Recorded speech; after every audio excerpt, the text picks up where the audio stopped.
Imagine a company that reported rupees 100 crore profit this year. Investors were happy, management was happy, everything looked great on paper. But then something strange happened. The company started delaying payment to suppliers. Short term obligations को meet करना difficult होने लगा और market में concerns बढ़ने लगे। अब सवाल ये है, अगर कंपनी रुपीज़ 100 करोड़ प्रॉफिट कमा सकती थी तो बिल्स पे करने में प्रॉब्लम क्यों आ रही थी? Answer lies in a financial ratio called the current ratio. Simple language में करंट रेशियो में बताता है कि कंपनी के पास अपनी शॉर्ट टर्म लायबिलिटीज़ को पे करने के लिए इनफ शॉर्ट टर्म एसेट्स हैं या नहीं। In simple words, it compares current assets with current liabilities. Formula भी काफ़ी सिंपल है, current ratio is current assets divided by current liabilities. लेकिन पहले ये समझते हैं कि करंट एसेट्स और करंट लायबिलिटीज़ होती क्या है।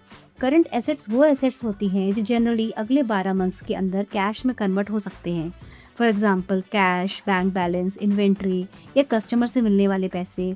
दूसरी तरफ करंट लायबिलिटीज़ वो ऑब्लिगेशंस होती हैं जो कंपनी को जनरली अगले 12 मंथ्स के अंदर पे करनी होती है।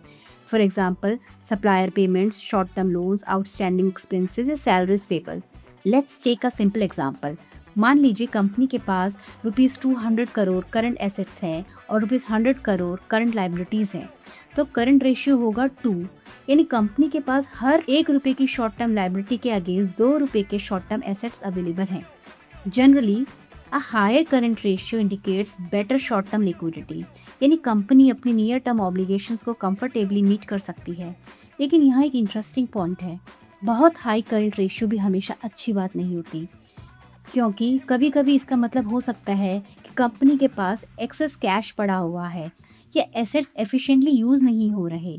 दूसरी तरफ अब very low current ratio warning sign भी हो सकता है, क्योंकि कंपनी को शॉर्ट टर्म पेमेंट्स करने में डिफ़िकल्टी आ सकती है।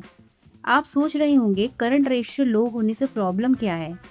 प्रॉब्लम काफ़ी सीरियस हो सकती है। अगर कंपनी सप्लायर्स को पेमेंट डिले करे तो सप्लायर्स फ्यूचर में माल देना कम या बंद भी कर सकते हैं। अगर सैलरीज टाइम पर ना दी जा सके तो एम्प्लॉयज़ डीमोटिवेटेड हो सकते हैं या कंपनी छोड़ सकते हैं। शॉर्ट टर्म लेंडर्स भी कंपनी को रिस्की मान सकते हैं, यानी कंपनी प्रॉफिटेबल होने के बावजूद कैश फ्लो प्रॉब्लम्स की वजह से ऑपरेशनल चैलेंजेस फेस कर सकती है। इसीलिए इन्वेस्टर सिर्फ प्रॉफिट नहीं देखते, वो लिक्विडिटी भी देखते हैं। लेकिन डेट इक्विटी रेशियो की तरह करंट रेशियो भी इंडस्ट्री स्पेसिफिक होता है।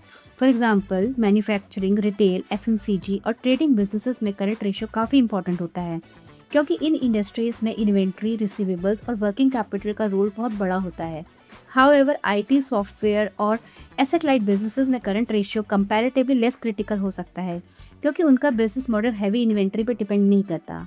अगर आप किसी मैन्युफैक्चरिंग या रिटेल कंपनी को एनालाइज कर रहे हैं तो करंट रेशियो ज़रूर चेक करिए, क्योंकि प्रॉफिट देखकर कंपनी हेल्दी लग सकती है, बट लिक्विडिटी बताती है कि कंपनी अपने बिल्स टाइम पर पे कर भी सकती है या नहीं। A company can survive low profits for some time, but if it runs out of cash, problem starts immediately.